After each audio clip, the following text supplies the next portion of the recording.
I think the hardest thing about living in my car has to be, letting people know that I have nowhere else to go. They'll ask me questions like, you don't have a single family member you can turn to.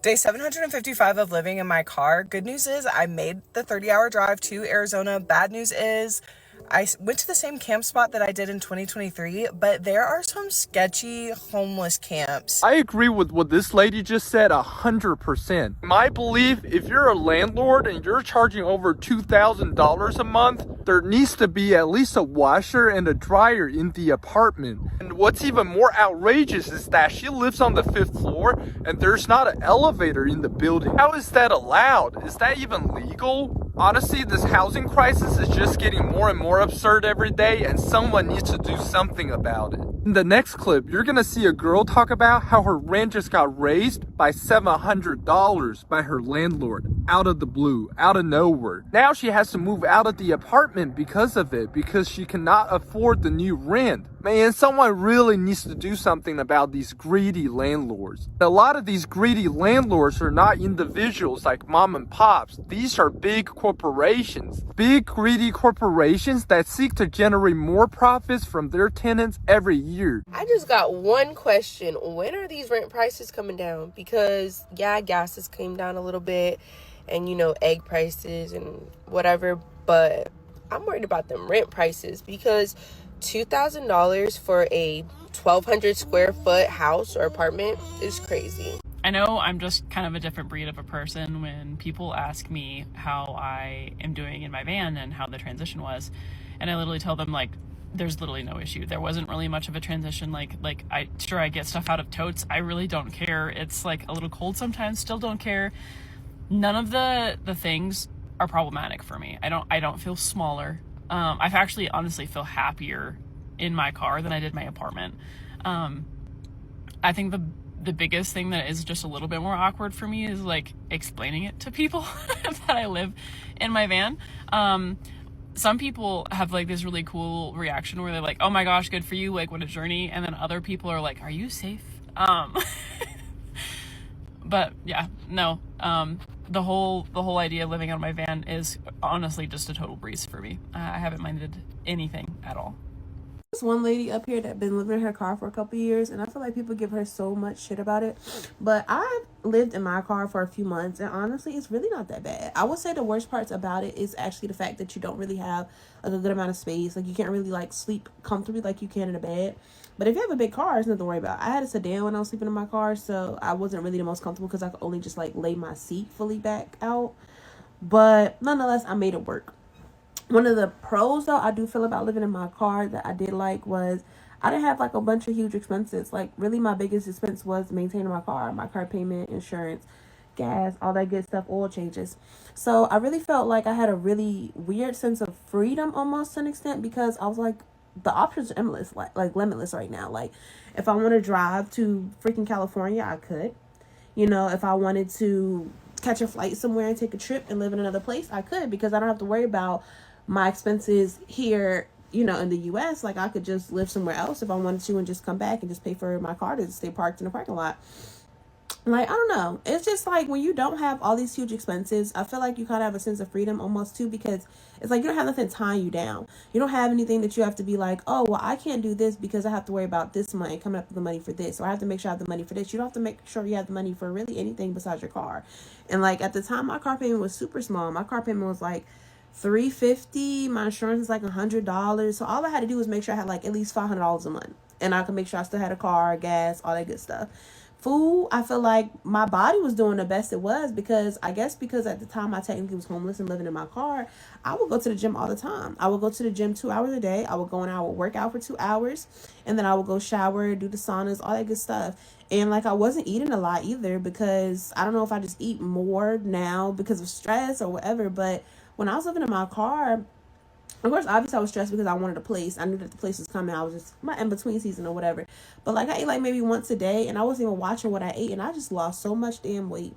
It's just crazy because I feel like that perspective really shows me that like unless you're in a really abundant state, when you're living check to check or you really don't have enough to afford your living, it kind of puts you in a almost like trapped situation because you're just constantly chasing money, you're constantly giving away time, something that you cannot buy back. You know what I mean? You're constantly losing time from your life to give away, to make money, to sustain yourself, to just have the basic ass needs. Like, you're not even really at that point really doing anything extravagant. You're just basic needs, you know. And it's like, don't, you know, not to say you shouldn't be grateful for having a roof over your head and laundry and clothes and groceries and shit, but it's just like, damn, it's more to life than that.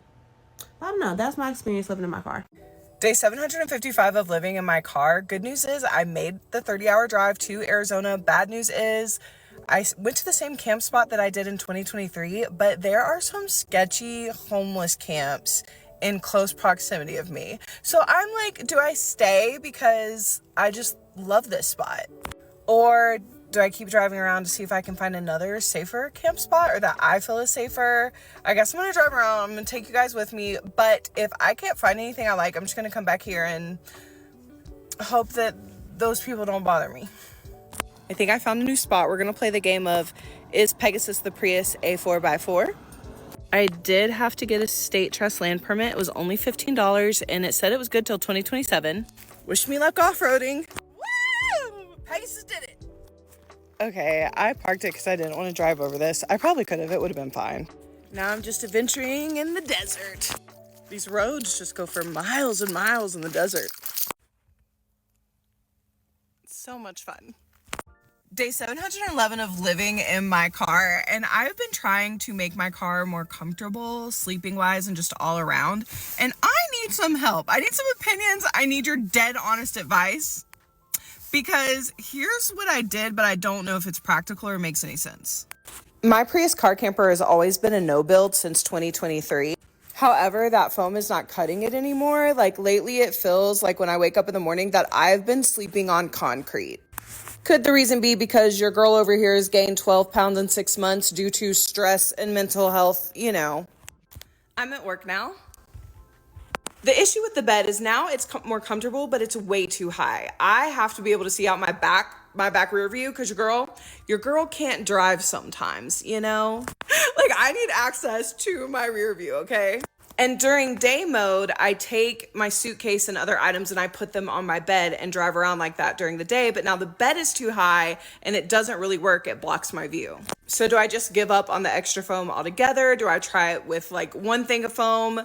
I've also been contemplating adding a build to my car, or is that going to take up too much space? What do we think? Like, what should I do? The honest truth is that ever since I started car living, I've kind of never had a reason to stop. I always thought this was something I would do for a month and just get sick of it, just get tired, get bored, whatever. Honestly, I've had a great time. I've been everywhere. I've had so much fun. I've been able to make and save so much money along the way. I really just don't have a reason to stop. And I just look at the world and the country just around me.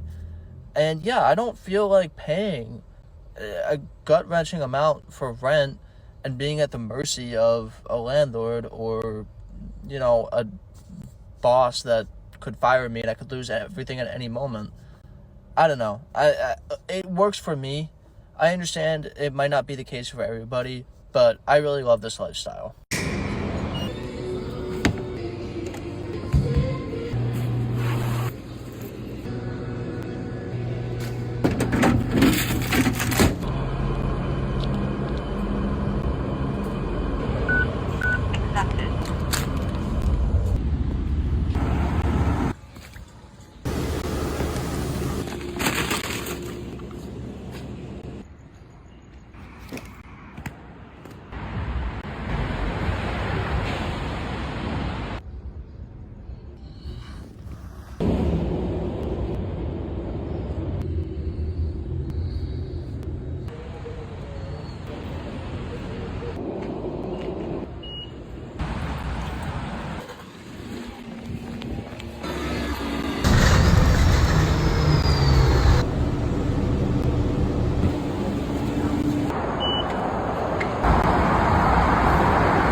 My lease ends at the end of this month, and I really want to move all my stuff into a storage unit and live in my car and like have like a mini fridge in a storage unit. So I would need like a storage unit with electricity because I want to cook all my food still. If anyone has any like ideas on how you can go homeless and still like have like your necessities, like all I need is like a fridge and a stove to cook my fucking food because I like to fucking cook and I can literally just sleep in my car. Like, who gives a fuck? I'll save like $1,400 a month. Bitch, that would literally make me rich. Like, if anyone has tips on going homeless, fucking help me. I want to do this so bad. It's a new year. Just fuck it. Let's make some extra fucking money. I cannot make this up. I'm just homeless, living out of my car because I had to move out of my house. The dogs are jam-packed.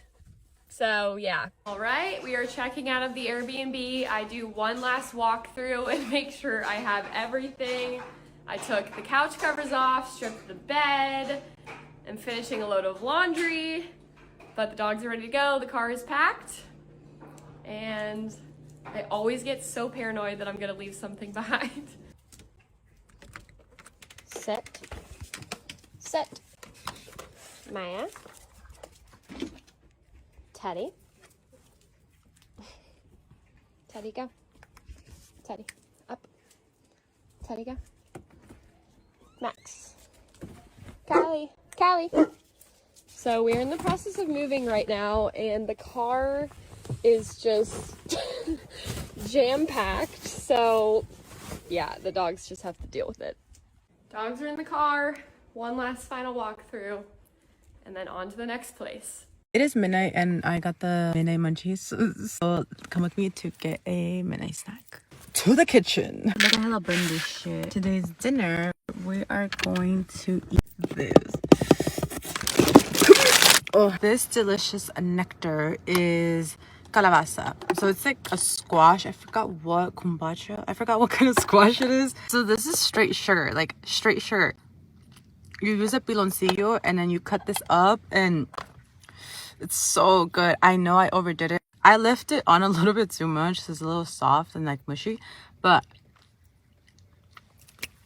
it's so good. You'd eat it like cereal. Oh my gosh. This is so good. I think that should be enough because I do want some tomorrow. There. And you'd get your leche and you just pour it on top. So I don't have a spoon, so I'm just gonna use a fork and then just like slurp it up. It looks like this. I don't know if you could see. It's like really sweet squash. It's so good. The other thing I will say about getting caught when you're sleeping in your car, when you're first starting out, I know it's like a huge concern because it was for me too. Now I've been at it for over 500 days and I've been caught 6 times total, and actually 2 of those were in the same night in Portland, Oregon. But it's actually such an easy thing to avoid because let me tell you something. Every time I've been caught, it has been my fault. I just wasn't paying attention. I got lazy. I got sloppy with where I was picking where to sleep. Just no excuses. So if you're worried about it being something that's going to constantly happen to you, it's not. Don't worry. Most of the time, they don't care unless you're in a spot that you're really not supposed to be at. Just make sure you have a good setup, make sure you pick a good spot, and you are chilling basically 100% of the time. Anyway, thanks for watching. I think I'm going to do another video just like kind of going over like where you should pick to sleep and just like how you should set up and stuff. So just be sure to follow along. So I told you guys I'm going to be very transparent about living in my car. So here I am right now sleeping in my car. I just took the longest nap ever, the best nap ever. I'm currently at work. Don't worry, this is a normal thing. We get done with work and go to sleep or whatever. We'll just wait till it's time to go home. But this is my current setup in my car as I sleep. I have room to lay down, everything like that. I made a bed on my passenger side. Yeah, I'm just catching the Z's. It's not cold outside. Well, it's cold outside, but it's not cold in here. I don't know why, but it's kind of insulated in here pretty good today. I think because the temperature went down after the rain, which is normally supposed to be cold after the rain, but it went down. So, I don't know. Win's a win. But yeah, I don't know what I should do this weekend. I have 3 days off, and I don't know if I should go visit home, take a trip, go for a long road trip and go hiking or something. I don't know. What should I do? Okay, boom. I've been living in my car since May 13th. about 2 months and some change. Let's talk about it. So I bought this car knowing that I was probably going to have to make a tough decision. I do freelance work and video, and a lot of the money will come in late, as any freelance knows. And sure enough, it came in late, and I'm just hated being late on my rent and having to tell my roommate, who was also a friend of mine, not close friend, but a friend of mine, that I was going to be late and trying to figure it out. So I got this car for a gig because I needed it for the gig, and I knew that I was possibly going to be living in it. So I have a 2013 Chevy Volt. It's basically an EV first, and then it's a hybrid, so I get like 30 miles, which is extremely useful because when I turn my car on, I don't have the actual car on, it's just the battery on. So it's perfect, but I still have gas if I want to use gas and go further, things like that. So where I stay most of the time, I was working for Amazon, and honestly, the parking lots, because they have shifts almost around the clock, you pretty much can stay here if you can find like a pretty secure little chill spot. So that's where I've been, just in between two vans in a parking spot, either between there or there's a beach location that I'll go into, and they have the EV charger there too. The thing about the Amazon, they actually have free chargers here. I don't know if it was their plan or whatever the case is, but I'm gonna take advantage while I can. So like right now, I'm sitting at the charger. I've got my sunshade on. I'm sitting at a charger. Amazon, the people are all gone. I have a sunshade, and I'm charging my car for free, and I'm on Instacart, so that way if a ride comes in, I can take the ride, and I'm not paying for it. I'm not paying for gas, things like that. So I ended up investing in a butane burner, so I have a burner so that I can cook. Man, obviously it's dirty right now. I'll be cleaning it sometimes. It's dirty right now, but yeah, I got a butane burner that I use mostly every day. You know, breakfast. I also have a have a little cooler. So not this cooler. This cooler ain't got no ice. But I have this cooler, which is a 12-volt cooler. It ain't much in it right now. It's time to do some shopping. But yeah, so I'll throw some eggs in that, you know, maybe some potatoes, Trader Joe's, and then yeah, I'm making it on the skillet, and it's extremely helpful because I was spending a lot of money going to, well, not just the money, but also the health, but going to In-N-Out, going to Taco Bell, having it be convenient. So yeah, this has helped out tremendously. I can have cold drinks, you know, oat milk, whatever, but I can also have something hot as well. I also have a tea kettle for, you know, noodles, oatmeal, shit like that, whatever. Yeah, I have a couple window covers. Anyway, I ain't gonna keep going on, but yeah, this is where we're at. There's a lot of people, specifically down by the beach, but even I'm across the street from Lowe's as an example. There's also a Sam's Club near me. If you go to them parking lots after the stores close, you're gonna see some blacked out cars back in the back of the parking lot, and more than likely 75 to 80% of the time that's someone living in their car. I was sitting there and I had someone pull up in their vehicle, what looks like a work vehicle. They got out of that car and walked over to the dirty Lexus SUV and did not move. Like, that's his home and this is his work vehicle. And I'm like, damn, I'm not alone. You go down to the beach, you see tons of cars with, you know, towels up, blankets up, all kind of stuff, and then you start to realize how many people are actually in this situation. So I was very leery about, you know, sharing this online. Some people that I know, you know, may follow me, may see it, and it's quite embarrassing, to be honest. But yeah, I've been watching a few people kind of tell their story and their situation, and it's definitely encouraging me to do the same. As far as my plan, I do have a job. It's not full-time, but I do have a job working for a company in retail, and so yeah, it's going cool. I don't know, the hours is definitely not going to be enough to get a place in LA. So I've done research. I've talked back and forth with ChatGPT and Claude, and people in person. And I'm thinking my next move in 45 days to 60 days is to move to Mexico. I was thinking about PV, Puerto Vallarta, but after further research, maybe possibly Rosarito. I still do some freelance work in LA, so I want to be able to get back relatively quick, and I want to land in a spot that's easy for me to start living abroad, not somewhere that's, you know, going to be harder, going to be further. So yeah, not necessarily Tijuana, but it's easy because I can just cross the border. For those who don't know, you can take your car over to Rosarito and own it and have it and all that stuff. Same with Tijuana. I'm specifically not doing that, but I'm selling the car for money, and then I have plans to do other stuff online, you know, stuff like that. But anyway, I want to speak on my situation. I'm 40 plus, living in my car, and we're going to figure this thing out. I gave myself the whole summer to figure it out. I was working at Amazon and I got sick, some stress. I had cellulitis and shingles kind of come back, and plus it was just physically demanding, so I had to chill off that. But yeah, that's where I'm at. There's a lot of people here, and I support you. If anyone's going through this, I fully support you, whether you are public, putting it out there or not. I know that it's tough to make this decision, and it's even tough to like keep your mind in a great mental space.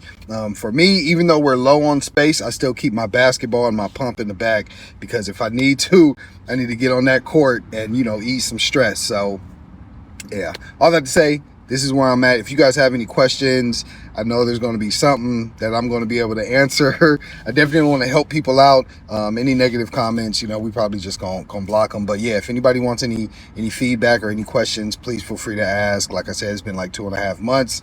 Plan on doing this for about 45 more days, possibly. But the legislation that the orange man put through, basically saying that they can detain anyone that's homeless, including people in their car, definitely kind of changed things for me. I don't want to get back in a rat race either. You know, as soon as I get an apartment or a place, I'm back in a rat race because I got to keep working to pay that thing, and now I need another bill. I got all that stuff. Since I'm out of it, I'm very worried about getting back into it. So if I do get back into it, maybe I'll do it somewhere that's more affordable.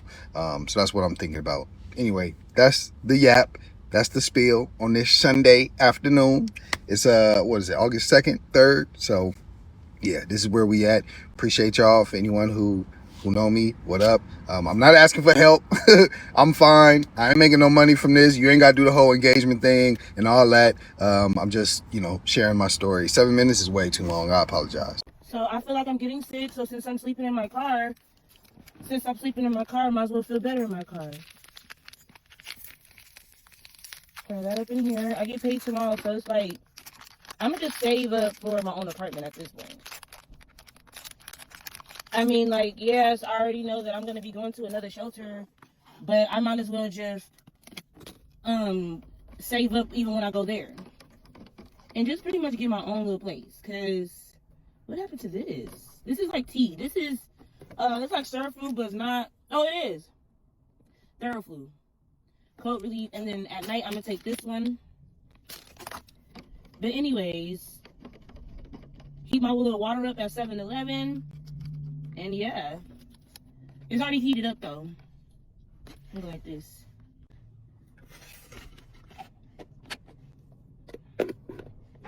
Drink my tea,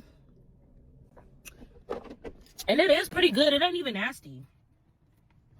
Anyways, y'all, I'm on my way to work, so stay tuned. More content coming soon about what the heck is gonna happen. Now, they did say me 2 to 3 weeks they gonna there might be a bed available to me, but my caseworker, my new caseworker, is supposed to call me in a week. So fingers crossed that, you feel me, everything happens. I ain't gonna lie. Getting a storage unit and only giving a motherfucker $125 a month, and you live there. Open it up.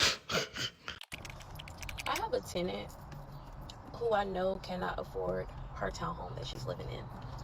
And I've given this tenant so many chances to just get out of her lease agreement, and she has declined all of those offers. So now the tenant is going month to month because I refused to sign on another lease agreement with the tenant just because of the payment history. If the tenant has ever paid me on time, it may have been like 1 or 2 times during her entire 12 months with me. So I let her know, like, hey, we can't offer a lease renewal at this time. However, we're not kicking you out. However, it will be a $100 month-to-month fee, and you will be a month-to-month tenant until you can find something else. So This month, she's late. Last month, she was late.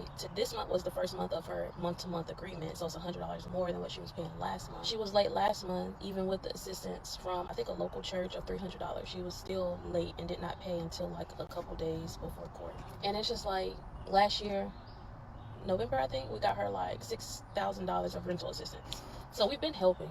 We've been patient. We've been showing grace. But it's like, when is enough? And it's about time. Like, when do you get tired? Like, when does the cycle end?